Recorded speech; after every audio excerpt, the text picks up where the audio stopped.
Welcome to my channel, a philosophical channel about life, happiness, and human nature. And today we explore your inner self-have. You ever felt guilty for putting yourself first? Or worried that loving yourself might make others think you're selfish? Have you ever found yourself wondering if loving yourself too much might turn into something else entirely? Maybe you've tried to set boundaries, take a break, say no, and then suddenly you feel guilty. You start questioning whether you're doing the right thing, or if you're just becoming a little too self-absorbed. We hear it all the time, you need to love yourself more. It's in books, it's on social media, it's even something we tell our friends. And the advice is good, necessary, even. But let's be honest, what does loving yourself really mean? And where's that line between caring for yourself and just being selfish? This question becomes even more important as we get older. When we're younger, we might ignore our own needs to please others, to keep the peace, or just to fit in. But with age comes experience, a deeper desire to live in alignment with what feels true.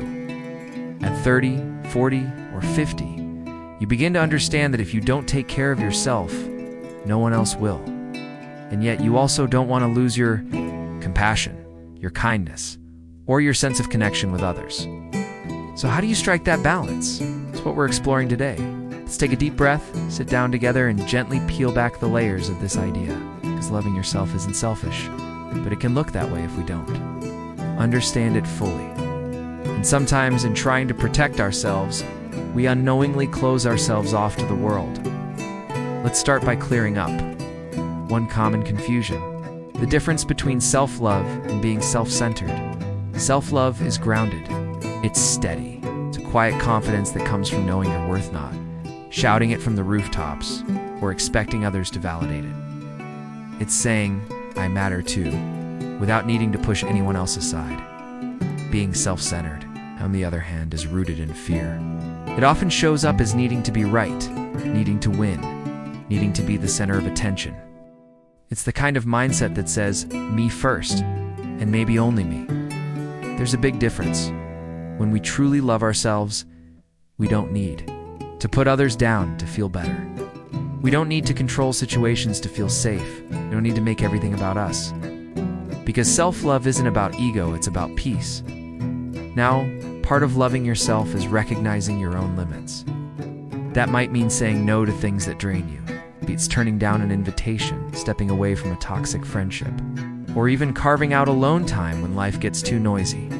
And yes, setting boundaries can feel uncomfortable at first, especially if you're someone who's used to giving and giving and giving. But here's the beautiful part: setting boundaries is not just a way to protect your energy. It's an act of self-respect. And when done with kindness, it's also an act of respect for others. Because when you're clear about what you need, you stop expecting people to read your mind. You stop building quiet resentments. And you start showing up more fully, more honestly, more lovingly. Here's where things get tricky though. Some people, in the name of self-love, take it too far. I once knew someone, we'll call her Lisa, who was all about self-care. She'd treat herself to spa days. She'd always post quotes about choosing herself, and she never missed a chance to talk about her boundaries. But Lisa had a habit of canceling plans last minute, often without explanation. If a friend was going through a hard time, she'd say things like, I just don't have the emotional space for this right now, and disappear. She wasn't cruel, but she had this way of placing her comfort above everything and everyone else. Over time, people stopped reaching out to her, not because they didn't care, but because they felt unseen. And ironically, while Lisa was doing everything in the name of self-love, she ended up feeling alone. That's not what true self-love looks like. True self-love includes compassion for yourself and for others. It means recognizing your needs, yes, but also staying connected to the fact that we're all in this together. That other people have needs too. That love is something we give and receive.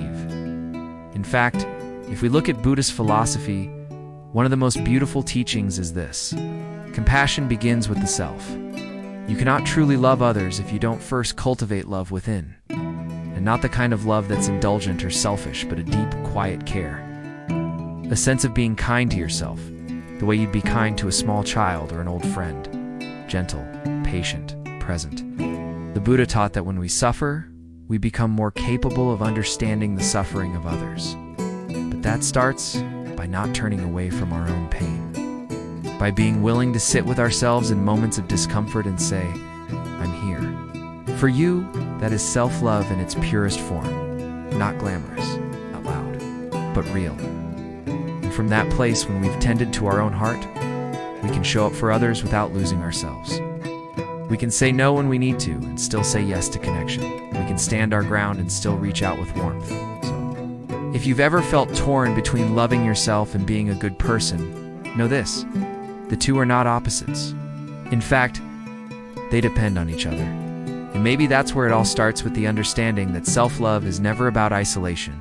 It's about integration. It's about seeing yourself as part of something larger and knowing that when you take care of yourself, you're better able to take care of others too. Let's talk about one of the hardest things for many people to do, especially those who are kind, generous, and sensitive: saying no. It sounds simple, but it's not always easy. Saying no can bring up fear of rejection, fear of being judged, fear of being seen as difficult or selfish. Maybe you've said yes to things you didn't want to do just to avoid disappointing someone. Maybe you've put your own plans on hold again and again because you didn't want to seem uncaring. But here's something to consider. Every time you say yes to something that drains you, you're quietly saying no to something that could nourish you, whether it's rest, peace of mind, or time with your family. Make those little no's too. Your self add up now. This doesn't mean we stop helping others. Of course not. It just means we learn to help in a way that doesn't leave us empty. That's the difference. Because here's the thing: burnout doesn't make you more loving. Resentment doesn't make you more generous. And ignoring your own needs doesn't make you a better friend, parent, or partner. It makes you tired. It makes you bitter. Sometimes it makes you quietly angry at people who never even asked you to give so much. That's not love. That's self-sacrifice wrapped in guilt. So how do we move toward a healthier version of self-love? Start by tuning in. Really listen to yourself. What makes you feel alive? What drains your energy? What do you keep doing out of habit or obligation? And what do you do because it brings you joy? These questions don't always have easy answers. They're worth asking. And once you begin to hear that quiet voice inside, the one that knows what you need, will be better able to make choices that are both kind and clear. You'll notice when your body is asking for rest. You'll recognize when your heart is saying, I need some space. And the more you listen, the more natural it becomes. Of course, people might not always understand your choices. Some might even push back, especially if they're used to the old version of you, the one who never said no, who always made room for others no matter the cost. That's okay. It doesn't mean you're doing something wrong. In fact, it might mean you're finally doing something right. Loving yourself means being okay with disappointing people sometimes. It means accepting that you can't be everything to everyone. And that's not only fine, it's necessary. And let's be honest, you've probably been there before, trying to juggle everyone's expectations, trying to please everyone, and ending up feeling like you're failing all of them, including yourself. That's not sustainable. Something has to give. And ideally, it's the pressure, not your health, not your joy, not your peace of mind. One of the most empowering moments in life is when you realize you don't have to earn your worth. You don't have to prove anything to anyone. We're already enough, just as you are. And from that place, when you stop striving and start being, something shifts. You become softer, not weaker softer. More real, more grounded. And strangely, more open to love. It's a paradox, isn't it? The more we fill ourselves up, the more we have to give. The more we accept ourselves, the easier it is to accept others. The more compassion we offer inward, the more it naturally flows outward. Let me give you a simple example. Imagine you're at a gathering, you're tired, maybe you've had a long week, and all you want is some quiet. But someone comes up to you. Maybe it's a friend, maybe an acquaintance, and they start venting about something going on in their life. You want to be there for them, but you also feel your energy slipping away. Now, here's where self-love shows up. You could smile politely, nod, and silently wish the conversation would end. You could tune out, go through the motions, and leave feeling drained. Or you could gently say something like, I really care about you, and I want to give this the attention it deserves. But I'm honestly running on empty tonight. Can we talk another time when I can really be present with you? That is self-love and compassion in action. You're honoring your needs, and you're being honest and respectful toward the other person. It's not selfish, it's mature. This kind of honesty takes courage. It's a skill. But the more you practice it, the more natural it becomes. And it starts to create a ripple effect. You'll notice that your relationships deepen because they're built on truth, not guilt or obligation. You'll notice that people trust you more because they know when you say yes, you mean it. And when you say no, it's not personal, it's just real. We often think love is about giving everything. But sometimes, the most loving thing you can do is protect your energy, so you can show up fully when it really matters. And sometimes, the most loving thing you can do for someone else is be a mirror, a quiet example of what it looks like to honor yourself so they can begin to do the same. So what does all of this really come down to? It comes down to presence, to awareness, to intention. Loving yourself is not a one-time decision. It's something you practice quietly every day. In the way you speak to yourself, in the way you rest, in the way you forgive your own mistakes. And yes, in the way you interact with others with kindness, but also with honesty. And sometimes that means sitting with uncomfortable feelings.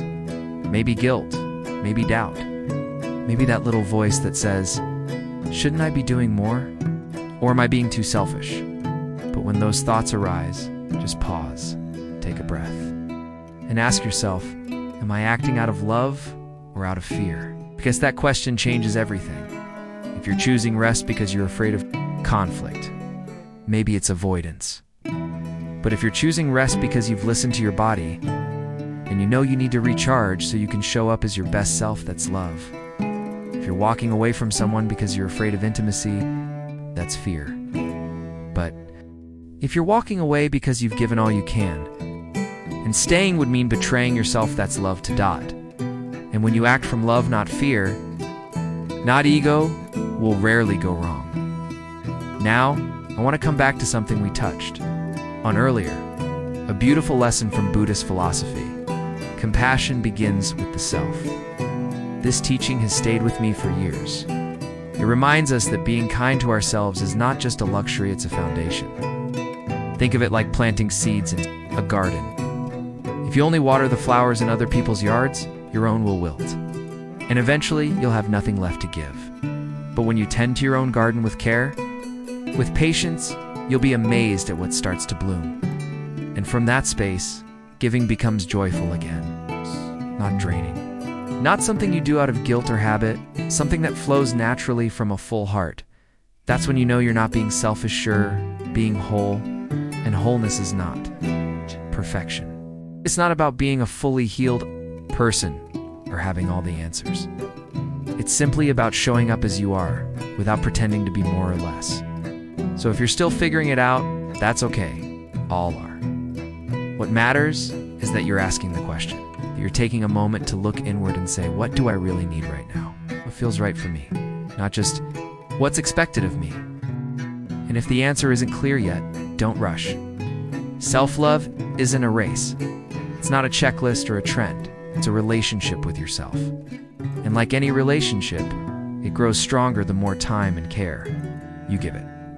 So take that time. Care for yourself the way you would a dear friend. Speak kindly to your own heart. Make room for rest. Make room for joy. And make room for the full, beautiful, complicated version of who you are, not just the parts that others find easy to love. And as you do this, remember, loving yourself doesn't mean you'll never make mistakes. You will. We all do.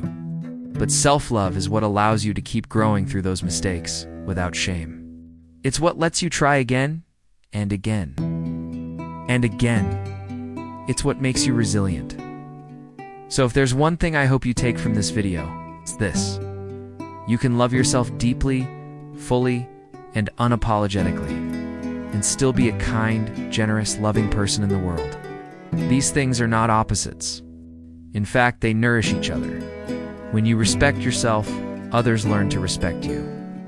When you care for yourself, you have more capacity to care for others. When you know your worth, you no longer rely on external approval, and that freedom allows you to connect more honestly, more gently, more meaningfully. So let's stop thinking of self-love as selfish. Let's start thinking of it as sacred, because when you show up in the world from a place of fullness, when you love yourself not instead of others, but alongside them, that's when the magic happens. You become someone who sets boundaries, without guilt, who listens without losing themselves, who gives without becoming empty. And in doing so, you invite others to do the same. If this message spoke to you today, I'd love to hear your thoughts. What has your journey with self-love looked like? Have you ever struggled to set boundaries or feared being too much? Let's talk about it in the comments. And if this video brought you clarity, or even just a sense of calm, go ahead and give it a like. Subscribe if you'd like more heart-to-heart conversations like this. We're building something here, something real. And you're a part of it, above all. Remember this: you are allowed to love yourself. You are allowed to take up space. You are allowed to rest. And the more you honor those truths, the more beautifully you'll shine in your life and in the lives of those around you. Live your best life at every age. And I'll see you in the next video.